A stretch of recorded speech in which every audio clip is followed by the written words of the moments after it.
G'day ladies and gents, welcome to War Thunder with Mags and welcome aboard the P-51D-5 in the Guardian Angels event.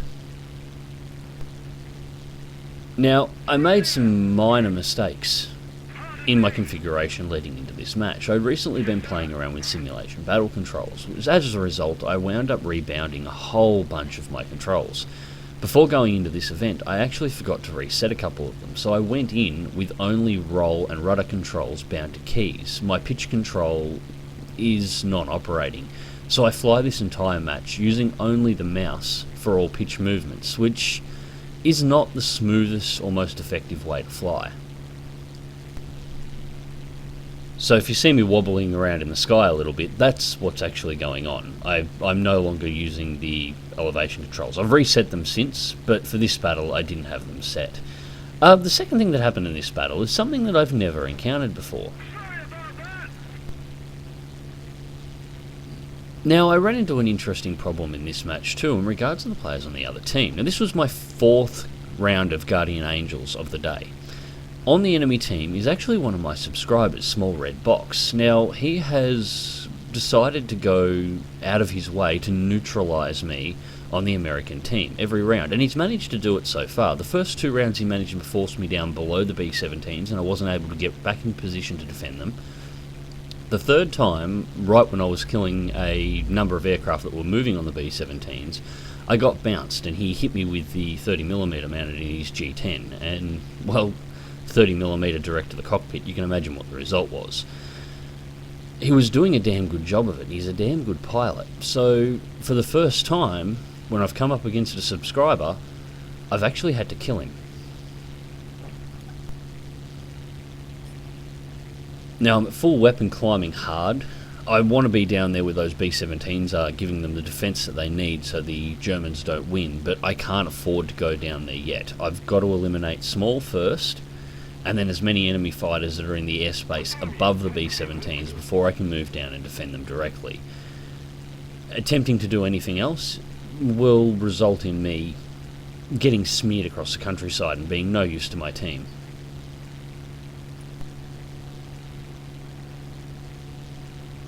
So first up, I've located Small. I'm manoeuvring into a position onto him and he has spotted me, so he's taken the plane into a dive. On the follow through, just trying to keep the nose ahead of where he is, so when I pull into gun range I'll have time to snapshot. Go for first burst, nowhere near enough lead. Second laser hit. Go invert, strafe again, and there goes the pilot.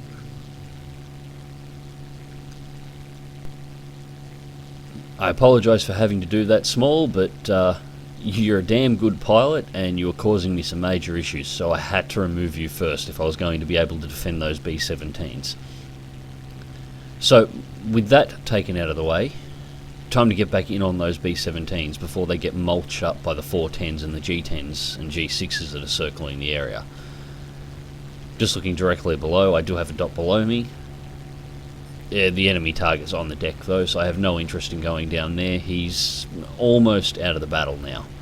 Once you drop below about 5,000 feet on this match, with the B-17 still up, it's nearly impossible to climb back with enough time to be able to make a difference to the actual battle going on around the B-17s.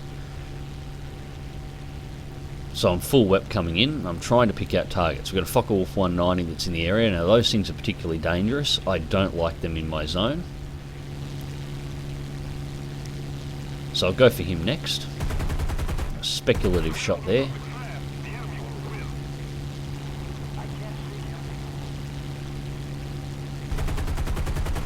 Critical hit. Put a second into the 410. You can see all the wobbling around at the moment. That's because I'm not using pitch controls in order to turn the plane, so the instructor is losing its shit trying to keep the plane stable through the turn. P-51s are an aircraft that are terrible for it. The instructor just cannot keep them turning level because it's not entirely sure what you're trying to do. Second kill of the match, that's a 410 out, save that B-17.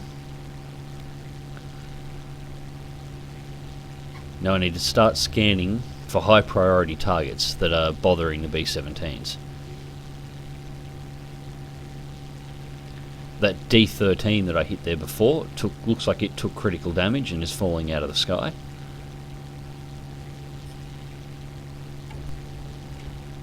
Now I am going to go for AI here, and the reason why is these BF-109 AI are actually G6 variants, and I have seen them absolutely destroy the B-17 swarms on their own. Sometimes they'll do absolutely nothing, and in the next match you'll go into, two of them will go through for a pass and they'll kill 6 B-17s in one move. So I don't like having them on the tail of the swarm.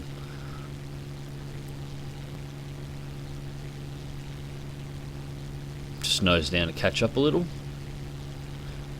The 50 calibers I don't particularly like engaging at extreme ranges. I've found that their stopping power is best used when you're almost on the target, within 400 meters.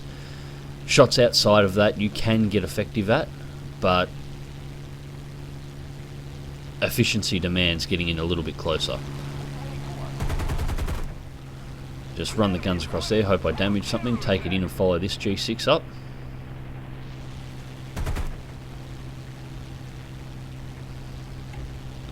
And I am aware I have an enemy fighter coming in behind, and he will be targeting me first because I'm one of the last here defending the B-17s. Just trying to get some critical damage onto these G6s. The AI, as a general rule, once it's taken critical hits, will rarely turn back onto the B-17s.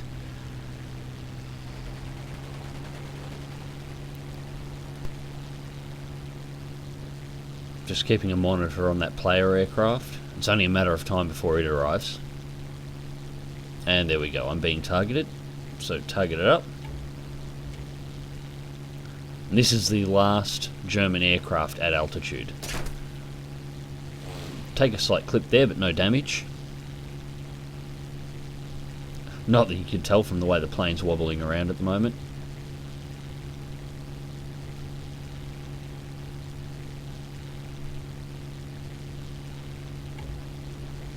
Fold it all up, keep the WEP on, start trying to drag him back in. And our Guardian Angels is an interesting event for this, because the P-51 is incredibly fast, but because you have to close defend the B-17s, you rarely get a chance to fully use its capabilities. The manoeuvring fight is far more important here. And unfortunately it's a fight that the P-51 generally loses.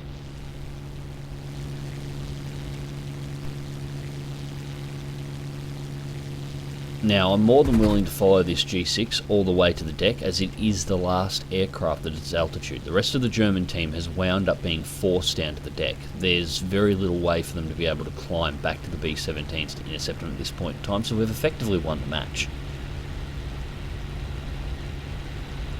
As a matter of fact, if you check the top, the B-17s have hit target and have bombed it out, so now I'm just trying to get a kill before the match ends. And there goes the D-Series 109 that I shot before.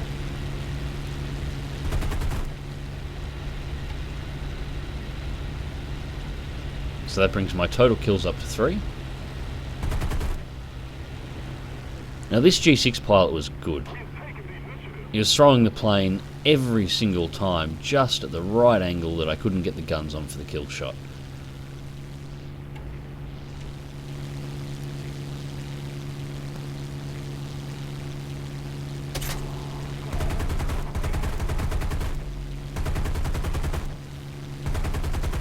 I appear to have gotten the attention of every other low-flying German aircraft at the moment.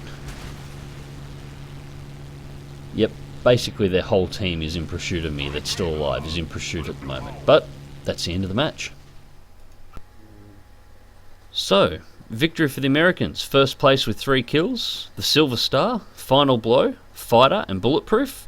63,630 Silver Lions, 6,202 mod research points, and 3,101 aircraft research points. And that's base research, as the Americans are not researching any aircraft at the moment, so there are no multipliers attached to that for research purposes.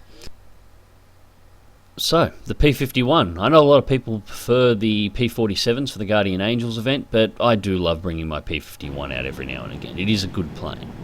So, let's flick over to the Arado. Now, the Arado is... I'm not entirely sure why it's in the game, if I'm completely honest with you. It occasionally gets a bit of a rap by players that haven't played in high levels and don't really know much about the aircraft, but you know, the Germans being unfair because they get a bomber that's jet-powered and the rest of the nations don't. Most of the fighters, jet fighters in the game, can carry a payload at almost an equal match to what the Arado's capable of. Once Arado's dropped her bombs, she has no ability to defend herself in any way, shape or form. She has exactly the right amount of firepower to be able to destroy a single base in this level, but the 3 bombs she carries, the 2 mounted under the engines, release at the same time on one press, and the center one obviously releases on its own press. So effectively, if you were to try and engage a convoy in the Arado, you can only attack 2 ground targets at once. Its sole purpose seems to be to destroy bases, and that's all it can do. It's not even a particularly fast aircraft. In the condition mine's in, without the bombs on board, its cruising speed's about 620 kilometers an hour. With the bombs loaded, it's only about 575. So this does make it faster than most bombers in the game, but almost any prop fighter is capable of catching it. And you'll see this in just a moment. Now, another problem Arado has is it has basically no speed control, so while the aircraft itself is not incredibly fast, especially not for a jet, slowing down is sort of important when you want to land, and also acceleration on takeoff. The Arado's acceleration for takeoff purposes is actually so bad that on the Berlin map with all the buildings around the airport, the Arado actually has to be air-spawned. It's incapable of taking off from that runway. Even if you drive to the far end of the field on the longest stretch you can get and take off to the other, it will not get off the ground. So it has to be air-spawned in, just like the 163. And landing the aircraft is... When you look at this, I had to do 2 360s to drop my airspeed down below 300 kilometers an hour, and then I have to drift the plane and use the roll to slide it across the runway to kill the airspeed to get it to stop. If you put it down at exactly the same point I did on the runway, which is about the closest point you can put the aircraft down, still keeping clear of the buildings, and just rely on the brakes, you will hit the buildings on the far end of the runway. The plane will not stop. The other major problem with Arado is its lack of defensive armament. Now, the plane is both accurate and inaccurate in this particular area. The Arado historically was actually mounted with 50 caliber machine guns that were aimed down underneath the tail controls. They were mounted like ME-410 rear turrets. Now, these didn't move. They were fixed into position. The pilot of the plane, you can actually see if you look closely at the cockpit, there's a little periscope looking thing that sticks up above the cockpit. That's precisely what it is. It's a periscope that looks out the back of the aircraft with an aiming sight inside of it. If an enemy aircraft falls onto the tail of Arado, the pilot would use this to actually manually line up the aircraft behind him and pull the triggers to execute the aircraft. Now, it wasn't very effective, as you can imagine. And Arado was so fast in real life that they wound up stripping these guns off to save weight. Now, the stripping of the guns wasn't to increase Arado's speed. It almost made no difference to its speed at all. But it reduced the aircraft's mass coming into landing. And I want you to watch this Tu-2 on the left here for a second. This Tu-2 almost catches Arado. I'm at low level with a bomb load on, and I almost can't outrun a Tu-2. That's just embarrassing. But as I was saying, the Arado's landing gear, due to the way it carries its bombs, had to be particularly long. There was also no place to put them out on the wings, so all the landing gear deployed from the centre mass of the aircraft. This made Arado very top-heavy when it came into land, and why the Arado never suffered a combat loss, was never shot down at any time in World War II. There were a number of losses on landing simply because the plane would tip over when brought in. Stripping the guns off wasn't to increase its speed, it was more of a case of the plane is so fast it doesn't really need them in the first place, they're almost non-effective, just outrun anything it comes at. When we strip off those guns, it will reduce the mass of the aircraft, making it a little bit lighter in the top section and a little bit less likely to tip over when it comes into land, and it did help. But nevertheless, those guns being removed was a field modification. The standard aircraft came with the guns mounted in the fuselage. And the speed is irrelevant here. Now, the Arado in-game is slower than the one in real life. It's much like the 262, it does not accelerate and it does not have the top speed that it is meant to have. It is a broken flight model. Add to that the fact that for Arado to actually be flying against the aircraft that it historically did fly against, it would need to have a battle rating of about 4.7 to battle rating 5. And it doesn't. It's facing low-end jet aircraft. Its speed is effectively neutralised. It cannot outrun a lot of the aircraft that it's going to face, except in special circumstances. Now, this is part of the reason why I'm flying at particularly low altitude here. Flying Arado high is actually dangerous because aircraft can dive below you, gain the speed they need to catch you. I'm talking about prop fighters here, and then pull up from underneath and just rip you apart. And Arado will not take a hit. A direct hit to the belly striking one of the engines will nearly always cause Arado to explode. So that's the second base of the match, and that's the only other thing I destroy this match. And to show what I just said as an example, I have an F8F coming in on my tail. Dive down and put it on the deck, so I'm just high enough to pass over the trees. And you can see the Bearcat is actually still closing on me, despite the fact that I've stripped my bomb load, and this is about as light and as fast as Arado will ever get. The Bearcat will continue catching me until it runs out of altitude to continue its dive, and then I start pulling away again. And at that point they break off. The entire German team in this match had been eliminated. They go to kill the last remaining fighter that's up and farm out the AI because they don't need to worry about me. Arado has no guns. I've just dropped my bombs. There's nothing that I can do to attack or destroy anything on this match anymore, and the only place I can reload is the airbase, which right now those two F8Fs are going to, and another F8F and a Meteor are currently circling and stripping all the AA out of. And this is pretty much what it's like to fly Arado. If you get into a match and your team is unable to defeat the enemy team or push back their numbers and starts to crumble, you are likely going to be the last aircraft left, and you have nowhere to land, and there is nothing you can do at all to help your team or to push a win. You have no bombs, no way of getting a reload. Landing Arado is so difficult that it takes a particularly long time in order to do it. There's just nothing you can do at this point. So I hate doing this, and some people will think of this as a bit scumbaggy, but I'm in a situation now, I can't shoot down enemy fighters because Arado doesn't even have defensive guns. If the defensive guns were fitted, I probably would have flown over the base here and seen whether or not I could take out a couple of targets as they try to pull on my tail.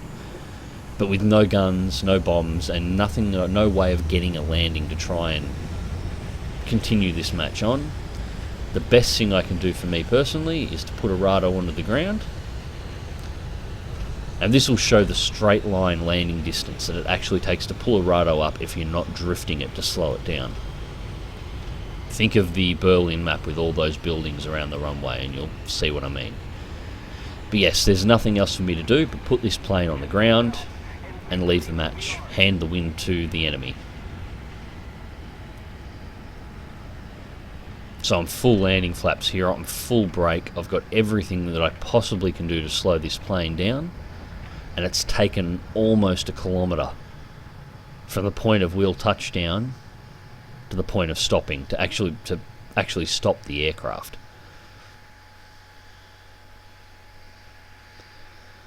So let's go have a look at the results, shall we? So sadly those two bases and nothing else was all it took to take first place. Walked away with 19,000 credits, give or take, and about 1,600 unresearched RP. That's it. That's flying Arado in a nutshell. And this is why I'm not going to do a first impressions of Arado.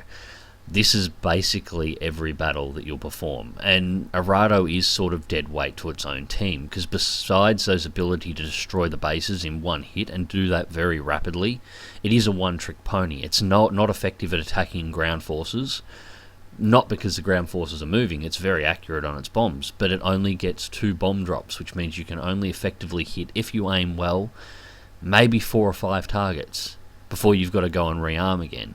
It has no guns and no defensive armament. It cannot do anything about the fighters around it except maybe ram them, bringing cost to the pilot of the aircraft. It can be fun flying Arado in squads of 4 and as on spawning, immediately splitting the bases up between you and first striking the entire enemy team's area bombing targets straight off the map in the first round. But with the matchmaker in its current state, and generally high tier battles only having between 6 and 7 players in them, that is 4 positions on your team taken for Arado, that once that first strike is complete, the plane is almost useless to your team, putting the weight of having to defend on the remaining 3 players against an enemy team that could consist of nothing but fighters.